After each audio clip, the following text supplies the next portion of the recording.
On va regarder ce qui se passe dans ces villes depuis quelques jours. Je veux parler de Limoges, de Nîmes, mais aussi de Béziers. Le couvre-feu et les CRS sont déployés pour endiguer ces violences urbaines qui frappent ces villes cet été sur fond de trafic de drogue. Nous sommes avec le maire de Béziers, Robert Ménard, qui est avec nous. Bonsoir, monsieur le maire. Que se passe-t-il dans votre ville? Bonsoir. Il se passe un truc très simple. Depuis des jours et des semaines maintenant, on a procédé à l'interpellation, à l'arrestation d'un certain nombre de petits dealers, de petits cons qui sont des dealers par ailleurs. On a saisi un certain nombre de quantités de drogue et des quantités de drogue importantes. Et c'est la réponse de ce milieu-là. Ils nous expliquent, si vous voulez avoir des problèmes, vous avez qu'à continuer comme ça. Le problème, c'est qu'ils tombent en l'occurrence sur nous. Et nous, on va continuer à les emmerder.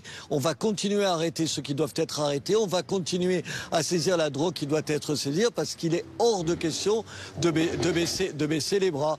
Voilà ce qui se passe. Et le problème, c'est qu'on n'a pas assez de policiers, pas de policiers municipaux. Face à ces gens-là, la seule chose qui leur fait peur, c'est la présence de policiers. La police municipale ici, elle est passée en 12 ans depuis que je suis maire, de 30 policiers qui n'étaient pas armés et qui travaillaient ni le soir ni le week-end à 130 policiers qui sont armés et qui travaillent 24 heures sur 24. Donc j'ai pris ma part comme élu de la nécessité d'assurer la sécurité. J'attends que la police nationale en fasse autant. Alors la CRS 80 a été déployée sur place dans votre ville. Elle restera autant qu'il le faudra, dit le préfet. Vous approuvez ? Absolument, j'ai discuté ce matin avec Bruno Retailleau, on a parlé, je lui ai dit, je vous demande que la police, que la compagnie CRS reste à Béziers. Il m'a promis qu'elle ne partirait pas tant que je dirais pas, moi, le maire de la ville, maintenant ça va, on peut continuer, on peut arrêter avec ça. Mais pardon de vous dire, les CRS, ça a tout de suite calmé les choses parce qu'il s'agit de quelques dizaines de personnes. C'est ça qui est sidérant. Dans combien de quartiers ? C'est juste quelques dizaines de personnes dans un quartier. Attendez, il y a 4000 habitants à la Devèche. Je le connais, c'est mon quartier. Aujourd'hui, les problèmes, ils sont dans un quartier qui est le mien, où j'ai passé toute mon adolescence, où il n'y avait jamais de problème de ce type-là. Aujourd'hui, au milieu de 4000 personnes qui ont envie, évidemment, de vivre tranquillement, il y a quelques dizaines de petits salopards qui les menacent, qui s'en prennent à la police, qui s'en prennent aux pompiers, qui s'en prennent à tout le monde et qui font régner la terreur. C'est inacceptable. Les CRS, c'est la réponse aujourd'hui immédiate et je suis content que M. Retailleau ce matin m'ait assuré avec le préfet qu'il resterait là. Mais bien sûr qu'ils ne vont pas rester là parce que le problème, il n'est pas que là. Aujourd'hui, il est quoi le problème? Il est qu'un certain nombre de ces gens-là, il ne faut pas faire, pardon, de l'éducation avec eux. Il ne faut pas faire une police de proximité. Vous allez discuter avec ces gens-là? Bien sûr que non. Le seul endroit où il faut qu'ils soient, c'est derrière des barreaux, dans des prisons. C'est leur place d'être dans des prisons. Quel est leur profil? Et comme ça, ils foutront la paix à un certain nombre de gens. Quel est leur profil? Attendez, on a arrêté la semaine dernière des gamins qui avaient 13 ans. Vous n'allez pas les mettre en prison à 13 ans. C'est un gosse à 13 ans. Attends, et pourquoi pas? Parce qu'il y a des maisons de correction. Et vous voulez les laisser tranquilles parce que vous croyez qu'un gamin, parce qu'il a 13 ans, on ne met pas ces gamins-là en prison, vous le savez très bien. On les met dans des maisons de correction. C'est là où il faut qu'ils soient. Et à partir de 13 ans, en détention. Pardon de vous dire que les gens ici dans ma ville, et moi le premier, je suis excédé par ces comportements-là. Écoutez, depuis 2-3 ans, on m'explique, par exemple, ah, mais ces familles où il y a des gens qui vivent de la drogue parce qu'ils sont guetteurs ou plus, vous allez pouvoir, monsieur le maire, les expulser des HLM. Il se fait que je préside l'office des HLM.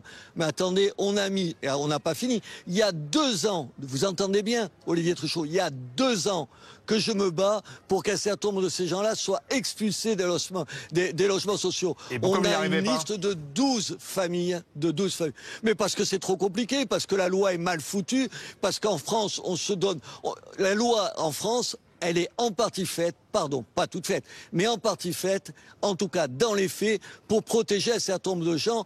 Au nom de quoi? Au nom d'un certain nombre de libertés. Mais ces gens-là, je n'ai envie de leur accorder aucune liberté. Je souhaite juste que ces familles, on les fout dehors des logements sociaux. Il y en a marre. On ne va pas abriter des gens qui eux-mêmes abritent des enfants qui font du trafic de drogue et souvent profitent de l'argent de la drogue. Oui, mais Robert Ménard, ce que je comprends pas, c'est que vous me dites, c'est un seul quartier, ils sont une dizaine, et finalement, on n'arrive pas, en quelque sorte, à s'en débarrasser ou à endiguer le problème. Il faut déployer la CRS 81, il faut qu'elle reste le plus longtemps possible. Il y a quelque chose qui ne va pas dans ce que vous me décrivez, en fait. Attendez, attendez. Non, c'est vous qui comprenez pas. Comme je vous connais, vous avez très bien compris. Je vous dis pas ça. Je vous dis que je ne comprends pas moi-même comment quelques dizaines de personnes, dont des mineurs, nous pourrissent la vie de cette façon-là. Le problème, c'est qu'ils sont jamais emprisonnés. C'est que quand ils sont condamnés à un certain nombre à des peines de prison, avec derrière un juge d'application des peines qui aménage ces peines de prison. Parce que on me répond, mais non, on va faire de l'éducation. Mais vous plaisantez, on va faire de l'éducation. Il y a un sentiment d'impunité qui se développe. Je vais jouer au foot avec eux. Mais attendez, ce qui se développe, qui est présent, demandez aux gens, allez voir sur le terrain. Vous avez des journalistes, vous voulez qu'ils aillent poser les questions. Les gens, ils en peuvent plus du fait que ce sont toujours les mêmes. On les connaît, on sait de qui il s'agit. Il faut les sanctionner. Il faut les virer des logements sociaux. Il faut les mettre en prison dès qu'ils ont plus de 13 ans. Si on ne fait pas ça, on n'y arrivera pas. Alors la CRS, qui est là, la compagnie de CRS, c'est une bonne chose, mais vous le disiez vous-même, elle ne peut pas rester éternellement là, donc il faut aller plus loin. Ça veut dire que ces jeunes qui sont parfois mineurs, vous le dites, 13 ans, ils se manifestent aussi l'été parce que le reste de l'année, ils ont une obligation scolaire, donc ils sont peut-être pris en charge à un moment donné de la journée. Et c'est plus le cas aujourd'hui. C'est une plaisanterie, l'obligation scolaire. Parce que vous croyez qu'à certain nombre, ils vont tous les jours à l'école. Mais vous vivez où, Olivier? Je vais vous les présenter, mais c'est des voyous. Ils vivent de ça.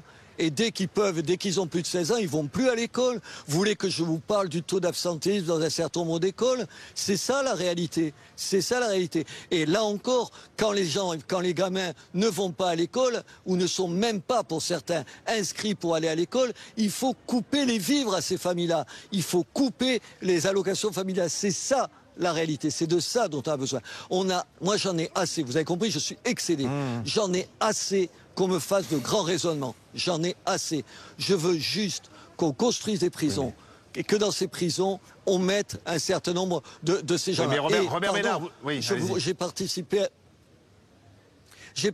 à un débat avec le chef de l'État, je ne sais pas si vous en souvenez. Je lui ai dit, mais puisque c'est très long de construire des prisons, il y a une autre solution. Pourquoi on ne loue pas des prisons comme d'autres pays européens le font? Nous, par exemple, en Allemagne ou en Espagne. L'Espagne, c'est à 2 pas d'ici. Il y a des places qui sont libres et tout ça.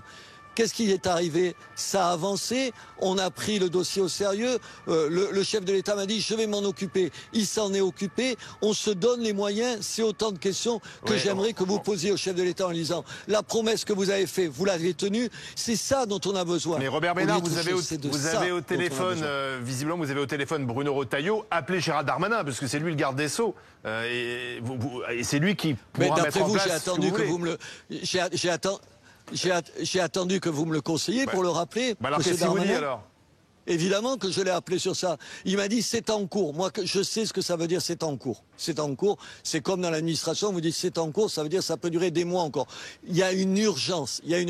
Le trafic de drogue, il a pris une telle ampleur dans nos petites villes, qui sont des villes par ailleurs plutôt tranquilles, il faut l'arrêter là. Il y a un sentiment de la part de ces gens-là que ils font peur, s'ils s'en prennent comme ils se sont pris à Béziers, à la police ou aux pompiers, on arrêtera parce qu'on se dira écoutez, on va pas mettre à feu et à sang un certain nombre de quartiers. Il faut pas leur donner raison, donc il faut les frapper.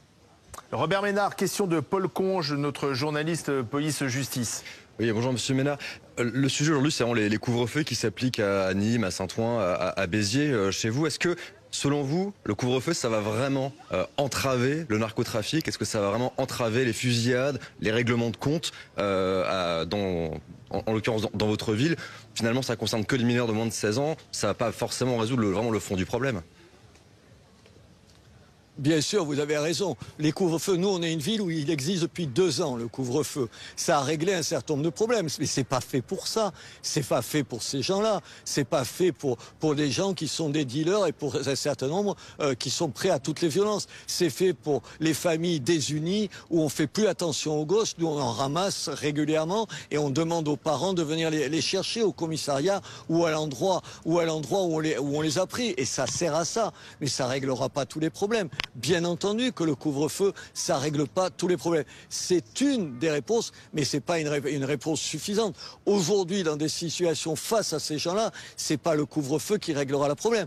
Mais nous, on l'a mis en place. Et pour la petite histoire, je vais passer en procès parce que la Ligue de défense des droits de l'homme, vous savez ce qu'ils pensent? Ils m'accusent de mettre en danger, de menacer la liberté de circulation des gens. Vous avez bien entendu, la liberté de circulation. Comme si un gosse de 10 ans, seul dans la rue, sans adulte, loin de ses parents, c'était pas moi qui le protégeais, mais c'est moi qui suis responsable dans ces cas-là et qui est la seule bonne réponse, appeler la police pour le ramener chez ses parents. Et non, je vais passer en procès. Tugdual Denis aussi est à mes côtés, le directeur de la rédaction de Valeurs Actuelles. Question à Robert Ménard, Tugdual. Oui, bonjour Robert Ménard. Moi j'avais une question bassement politique à vous poser. On vous a vu effectivement débattre avec une certaine vivacité face à Emmanuel Macron il y a quelques semaines à la télévision. Il y a quelques années, vous souteniez Marine Le Pen. Face à cette situation dont on a l'impression qu'elle est de pire en pire chaque mois sur le plan sécuritaire, est-ce que vous pensez qu'il y a une réponse politique aujourd'hui qui se dessine? Et est-ce que vous pouvez nous dire qui vous avez envie de soutenir pour résoudre ces problèmes? Tugdual, je ne vais pas ici vous dire qui je vais voter, j'en sais rien. Dans 2 ans, ce que je sais, et je redis une énième fois la même chose quand vous me posez, vous, cette question, ou vos journalistes, petit 1, sur les questions d'insécurité, sur les questions d'immigration, le Rassemblement national, il a été le premier à faire le bon diagnostic, il y a un problème. Je vous rappelle qu'une partie de la gauche et une partie de la droite vous disent « Ah non, non, c'est pas la sécurité, c'est un sentiment d'insécurité, il n'y a pas une vraie sécurité. » Et sur l'immigration, dès que vous parliez sur un plateau de télévision de ces questions-là, vous faisiez traiter de facho. Ça, c'est une chose. Et en même temps, je peux et je continue à être en désaccord, par exemple, avec le Rassemblement national sur les questions économiques. Moi, ma position, vous la connaissez, elle est toujours la même. Je me fous de savoir qui porte une bonne idée. Si c'est une bonne idée, si c'est une bonne analyse, si c'est un bon diagnostic, je dis bravo.